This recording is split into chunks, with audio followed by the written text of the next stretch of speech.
The letter by Anton Pavlovich Chekhov. He clerical superintendent of the district, his reverence Father Fyodor Orlov, a handsome, well-nourished man of 50, grave and important, as he always was, with an habitual expression of dignity that never left his face, was walking to and fro in his little drawing-room, extremely exhausted, and thinking intensely about the same thing. When would his visitor go? The thought worried him and did not leave him for a minute. The visitor, Father Anastasy, the priest of one of the villages near the town, had come to him 3 hours before on some very unpleasant and dreary business of his own, had stayed on, and was now sitting in the corner at a little round table with his elbow on a thick account book, and apparently had no thought of going, though it was getting on for 9 o'clock in the evening. Not everyone knows when to be silent and when to go. It not infrequently happens that even diplomatic persons of good worldly breeding fail to observe that their presence is arousing a feeling akin to hatred in their exhausted or busy host, and that this feeling is being concealed with an effort and disguised with a lie. But Father Anastasy perceived it clearly and realized that his presence was burdensome and inappropriate, that his reverence, who had taken an early morning service in the night and a long mass at midday, was exhausted and longing for repose every minute. He was meaning to get up and go, but he did not get up. He sat on, as though he were waiting for something. He was an old man of 65, prematurely aged, with a bent and bony figure, with a sunken face, and the dark skin of old age, with red eyelids and a long narrow back like a fish's. He was dressed in a smart cassock of a light lilac color, but too big for him, presented to him by the widow of a young priest, lately deceased, a full cloth coat with a broad leather belt, and clumsy high boots, the size and hue of which showed clearly that Father Anastasy dispensed with galoshes. In spite of his position and his venerable age, there was something pitiful, crushed, and humiliated in his lustreless red eyes, in the strands of gray hair with a shade of green in it on the nape of his neck, and in the big shoulder blades on his lean back. He sat without speaking or moving, and coughed with circumspection, as though afraid that the sound of his coughing might make his presence more noticeable. The old man had come to see his reverence on business 2 months before. He had been prohibited from officiating till further notice, and his case was being inquired into. His shortcomings were numerous. He was intemperate in his habits, fell out with the other clergy, and the commune kept the church records and accounts carelessly. These were the formal charges against him. But besides all that, there had been rumors for a long time past that he celebrated unlawful marriages for money and sold certificates of having fasted and taken the sacrament to officials and officers who came to him from the town.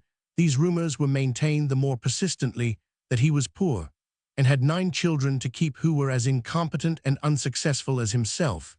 The sons were spoilt and uneducated and stayed at home doing nothing, while the daughters were ugly and did not get married. Not having the moral force to be open, his reverence walked up and down the room and said nothing or spoke in hints. "So you are not going home tonight?" he asked, stopping near the dark window and poking with his little finger into the cage, where a canary was asleep with its feathers puffed out. Father Anastasy started, coughed cautiously, and said rapidly, "Home I don't care to, Fyodor Ilyich. I cannot officiate, as you know, so what am I to do there? I came away on purpose that I might not have to look the people in the face. One is ashamed not to officiate, as you know. Besides, I have business here, Fyodor Ilyich, tomorrow, after breaking the fast. I want to talk things over thoroughly with the father charged with the inquiry." "Ah," yawned his reverence, "and where are you staying?" "At Zyevkin's." Father Anastasy suddenly remembered that within 2 hours his reverence had to take the Easter night service, and he felt so ashamed of his unwelcome, burdensome presence that he made up his mind to go away at once and let the exhausted man rest, and the old man got up to go, but before he began saying goodbye, he stood clearing his throat for a minute and looking searchingly at his reverence's back, still with the same expression of vague expectation in his whole figure. His face was working with shame, timidity, and a pitiful forced laugh, such as one sees in people who do not respect themselves. Waving his hand, as it were resolutely, he said, with a husky, quavering laugh, "Father Fyodor, do me one more kindness. Bid them give me at leave taking one little glass of vodka. It's not the time to drink vodka now, said his reverence sternly. One must have some regard for decency. Father Anastasie was still more overwhelmed by confusion. He laughed, and forgetting his resolution to go away, he dropped back on his chair. His reverence looked at his helpless, embarrassed face and his bent figure, and he felt sorry for the old man. Please God, we will have a drink tomorrow, he said, wishing to soften his stem refusal. Everything is good in due season.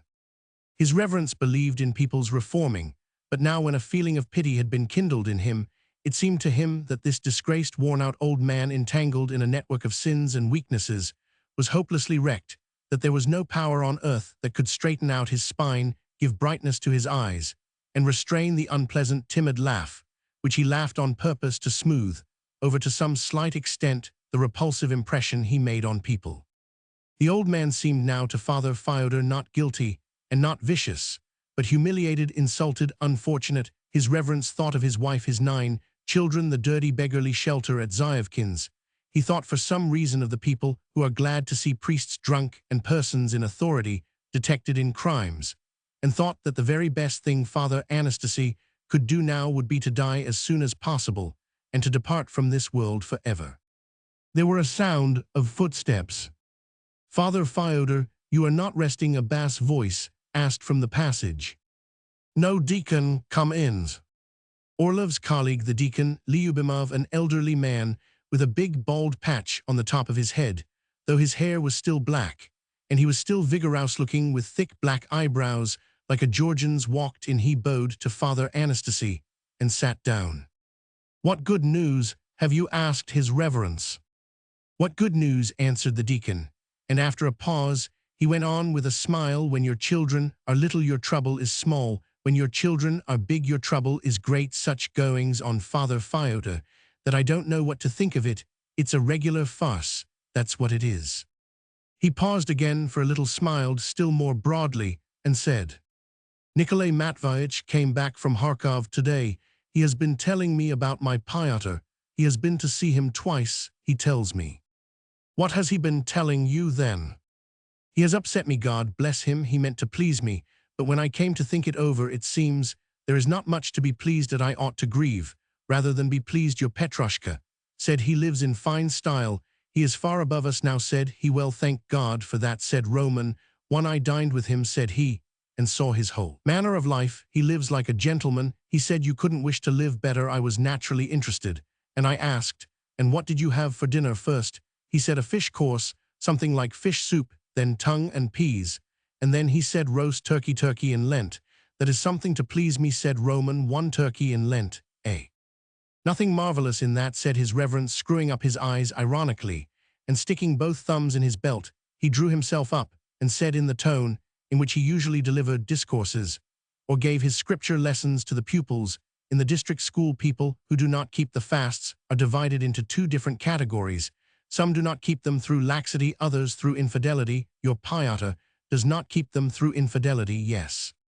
The deacon looked timidly at Father Fyodor's stern face and said, There is worse to follow. We talked and discussed one thing and another, and it turned out that my infidel of a son is living with some madame, another man's wife.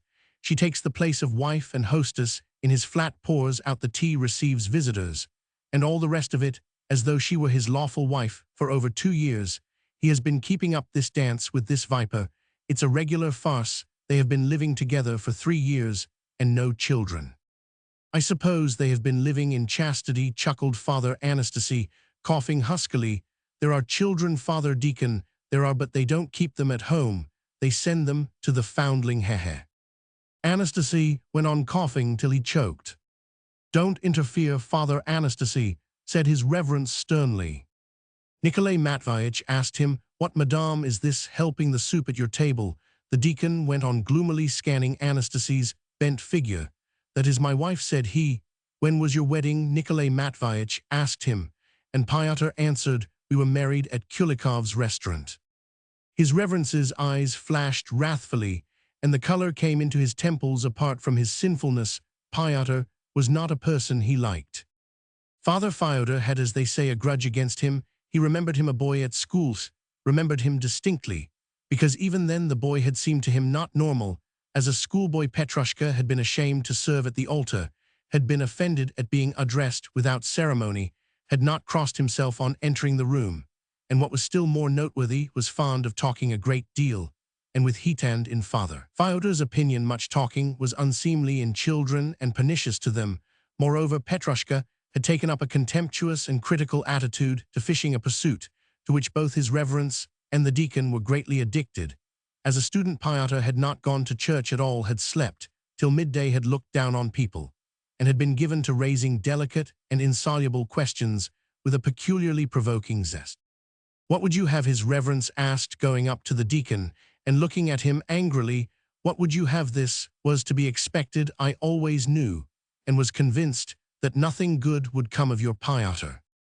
I told you so, and I tell you so now. What you have sown, that now you must reap it." "But what have I sown, Father Fyodor?" the deacon asked softly, looking up at his reverence. "Why, who is to blame if not you, Ure, his father? He is your offspring. You ought to have admonished him, have instilled the fear of God into him. A child must be taught. You have brought him into the world, but you haven't trained him up in the right way. It's a sin, it's wrong, it's a shame." His reverence forgot his exhaustion, paced to and fro, and went on talking. Drops of perspiration came out on the deacon's bald head and forehead. He raised his eyes to his reverence with a look of guilt and said, "But didn't I train him, Father Fyodor? Lord, have mercy on us. Haven't I been a father to my children? You know yourself.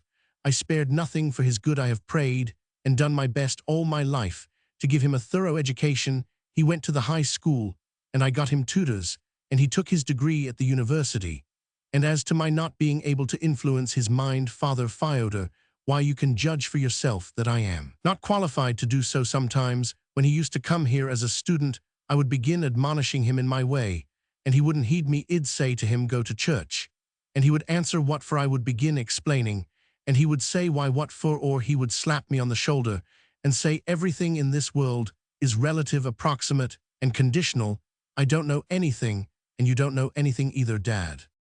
Father Anastasia laughed huskily, cleared his throat, and waved his fingers in the air, as though preparing to say something. His reverence glanced at him and said sternly, "Don't interfere, Father Anastasia." The old man laughed, beamed, and evidently listened with pleasure to the deacon, as though he were glad there were other sinful persons in this world besides himself. The deacon spoke sincerely, with an aching heart, and tears actually came into his eyes. Father Fyodor felt sorry for him. "You are to blame, deacon, you are to blame," he said, but not so sternly and heatedly as before. "If you could beget him, you ought to know how to instruct him. You ought to have trained him in his childhood. It's no good trying to correct a student." A silence followed. The deacon clasped his hands and said with a sigh, "But you know, I shall have to answer for him." "To be sure you will." After a brief silence, his reverence yawned and sighed at the same moment and asked, "Who is reading the Acts?" Yevstrat always reads them." The deacon got up and, looking imploringly at his reverence, asked, "Father Fyodor, what am I to do now?" "Do as you please. You are his father, not Roman one. You ought to know best." "I don't know anything, Father Fyodor. Tell me what to do, for goodness sake. Would you believe it, I am sick at heart. I can't sleep now, nor keep quiet. And the holiday will be no holiday to me. Tell me what to do, Father Fyodor." "Write him a letter."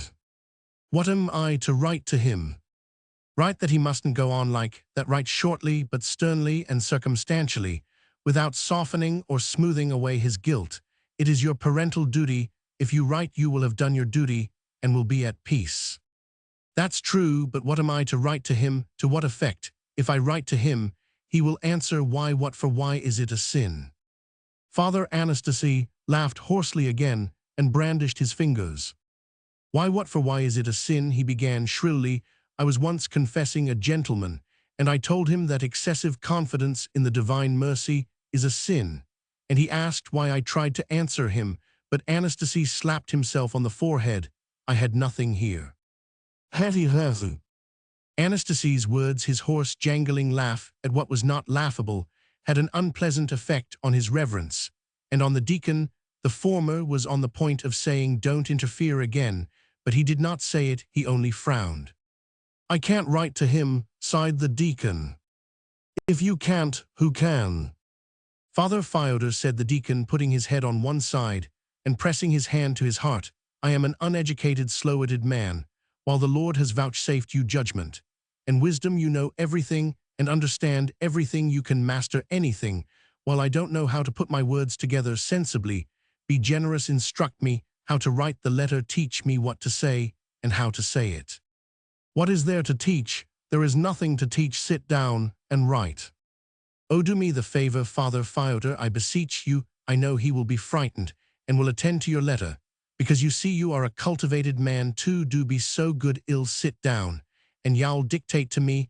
It will be a sin to write tomorrow, but now would be the very time my mind would be set at rest." His reverence looked at the deacon's imploring face, thought of the disagreeable Pyotr, and consented to dictate. He made the deacon sit down to his table and began. "Well, right, Christ is risen, dear son!" "Rumors have reached me, your father." Then in parenthesis, "from what source is no concern of yours." Close the parenthesis. "Have you written it, that you are leading a life inconsistent with the laws both of God and of man, neither the luxurious comfort, nor the worldly splendor, nor the culture with which you seek outwardly to disguise it, can hide your heathen manner of life in name? You are a Christian, but in your real nature a heathen, as pitiful and wretched as all other heathens, more wretched, indeed, seeing that those heathens who know not Christ are lost from ignorance, while you are lost in that, possessing a treasure you neglect it. I will not enumerate here your vices, which you know well enough. I will say that I see the cause of your ruin in your infidelity. You imagine yourself to be wise, boast of your knowledge of science, but refuse to see that science without faith, far from elevating a man, actually degrades him to the level of a lower animal, inasmuch as the whole letter was in this strain. When he had finished writing it, the deacon read it aloud, beamed all over, and jumped up. "It's a gift, it's really a gift," he said, clasping his hands and looking enthusiastically at his reverence. "To think of the Lord's bestowing a gift like that, a holy mother. I do believe I couldn't write a letter like that in 100 years. Lord save you." Father Anastasie was enthusiastic too. "One couldn't write like that without a gift," he said, getting up and wagging his fingers. "That one couldn't. His rhetoric would trip any philosopher and shut him up. Intellect, brilliant intellect. If you weren't married, Father Fyodor, you would have been a bishop long ago. You would really." Having vented his wrath in a letter, his reverence felt relieved. His fatigue and exhaustion came back to him. The deacon was an old friend, and his reverence did not hesitate to say to him, "Well, deacon, go, and God bless you. I'll have half an hour's nap on the sofa. I must rest." The deacon went away and took Anastasie with him. As is always the case on Easter Eve, it was dark in the street, but the whole sky was sparkling with bright, luminous stars. There was a scent of spring and holiday in the soft, still air. How long was he dictating? The deacon said admiringly. 10 minutes, not more. It would have taken someone else a month to compose such a letter. What a mind, such a mind, that I don't know what to call it. It's a marvel. It's really a marvel. Education, sighed Anastasie, as he crossed the muddy street, holding up his cassock to his waist. It's not for us to compare ourselves with him. We come of the sacristan class, while he has had a learned education. Yes, he's a real man, there is no denying that. And you listen how Hell read the gospel in Latin at Mass today. He knows Latin, and he knows Greek. Ah, Petrushka, Petrushka, the deacon said, suddenly remembering now, that will make him scratch his head, that will shut his mouth, that will bring it home to him. Now he won't ask why. It is a case of one wit to outwit another. Ha ha ha. The deacon laughed gaily and loudly. Since the letter had been written to Pyotr, he had become serene and more cheerful. The consciousness of having performed his duty as a father, and his faith in the power of the letter, had brought back his mirthfulness and good humor. "Pyotr means a stone," said he, as he went into his house. "My Pyotr is not a stone, but a rag a viper has fastened upon him, and he pampers her, and hasn't the pluck to kick her out Tifu, to think there should be women like that. God forgive me, has she no shame? She has fastened upon the lad sticking to him, and keeps him tied to her apron strings fie upon her. Perhaps it's not she keeps hold of him, but he of her. She is a shameless one anyway, not that I am defending Piotr. Hell catch it, hell read the letter, and scratch his head, hell burn with shame. It's a splendid letter, only you know I wouldn't send it, Father Deacon. Let him alone. What said the deacon, disconcerted. Why don't send it, Deacon? What's the sense of it? Suppose you send it, he reads it, and what then? You'll only upset him. Forgive him, let him alone. The deacon looked in surprise at Anastasie's dark face, at his unbuttoned cassock, which looked in the dusk like wings, and shrugged his shoulders. How can I forgive him like that? He asked. Why, I shall have to answer for him to God. Even so, forgive him, all the same really, and God will forgive you for your kindness to him. But he is my son, isn't he? Ought I not to teach him? Teach him, of course you not you can teach him, but why call him a heathen? It will hurt his feelings, you know, Deacon. The deacon was a widower, and lived in a little house with 3 windows. His elder sister, an old maid, looked after his house for him, though she had 3 years before lost the use of her legs, and was confined to her bed. He was afraid of her, obeyed her, and did nothing without her advice. Father Anastasie went in with him, seeing his table already laid with Easter cakes and red eggs. He began weeping for some reason, probably thinking of his own home, and to turn these tears into a jest, he at once laughed huskily. Yes, we shall soon be breaking the fast, he said. Yes, it wouldn't come amiss, Deacon, to have a little glass now. Can we ill drink it so that the old lady does not hear? He whispered, glancing sideways towards the door. Without a word, the deacon moved a decanter and wineglass towards him. He unfolded the letter and began reading it aloud, and now the letter pleased him just as much as when his reverence had dictated it to him. He beamed with pleasure and wagged his head, as though he had been tasting something very sweet. Ah, what a letter, he said. Petrushka has never dreamt of such a letter. It's just what he wants, something to throw him into a fever. Do you know, Deacon, don't send it, said Anastasie, pouring himself out a second glass of vodka, as though unconsciously. Forgive him, let him alone. I am telling you what I really think. If his own father can't forgive him, who will forgive him? And so hell live without forgiveness. Think, Deacon, there will be plenty to chastise him without you, but you should look out for some who will show mercy to your son. Ill. Have just one more, the last. Old man, just sit down and write straight off to him. I forgive you, Piotr. He will understand, he will feel it. I understand it from myself. You see, old man, Deacon, I mean, when I lived like other people I hadn't much to trouble about, but now since I lost the image and semblance, there is only one thing I care about, that good people should forgive me. And remember too, it's not the righteous, but sinners we must forgive.